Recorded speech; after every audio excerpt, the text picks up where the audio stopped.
বুমরা বলছি তুমি এখন ক টাকার বিরিয়ানি তুলছো এটা? এখন আমি একটা 49 টাকা দামের চিকেন বিরিয়ানি তুলছি। আচ্ছা, এই আলু আলু এই চলে গেল আলু। হ্যাঁ, একদম ব্যারাকপুর স্টাইলের বিরিয়ানি। আচ্ছা, ঠিক আছে, এই চলে যাবে তোমার 60 থেকে 65 গ্রামের চিকেন, 5 পিস গেছে এটা। হ্যাঁ, সলিড দেবো দাদার আজকে রিকোয়ারমেন্ট সলিড। হ্যাঁ, জামাই ষষ্ঠীর বাজার। জামাই ষষ্ঠীর বাজার, ঠিক আছে। আরে এটা দি এই যে থাই পিস, এটাও কিন্তু থাই পিস। এটাও থাই পিস ছিল, দাদা নিল না। হ্যাঁ, দেওয়া যাবে। দাদা আবার ডবল আলু ডিমান্ড, ভালোবাসায় জামাই ষষ্ঠীদের জন্য। ডবল আলু দাদারা হ্যাঁ খাটাখাটনি করছে রাস্তাঘাটে।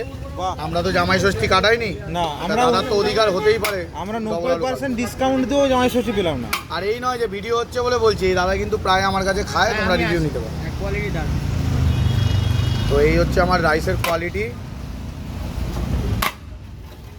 পুরো একদম। চালও এক গ্লাস পাবে, এরম নয় যে ছোট চাল দিয়ে তৈরি। 110 টাকা কিলো চাল, দুটো আলু দিলাম, একটা 60 থেকে 65 গ্রামের চিকেন দিলাম, এর সাথে দেবো স্যালাড চামচ। সাথে আপনারা চাইলে চিকেনের গ্রেভি নিতে পারেন, চিকেন কষা বা মাটন কষা গ্রেভিও নিতে পারেন। এটার জন্য এক্সট্রা টাকা লাগবে না তো? না, গ্রেভির জন্য কোনো এক্সট্রা টাকা নেই, ওটা বুক ভরা ভালোবাসা, নিজের ভালোবাসা থেকে আমরা প্রোভাইড। বাহ বাহ।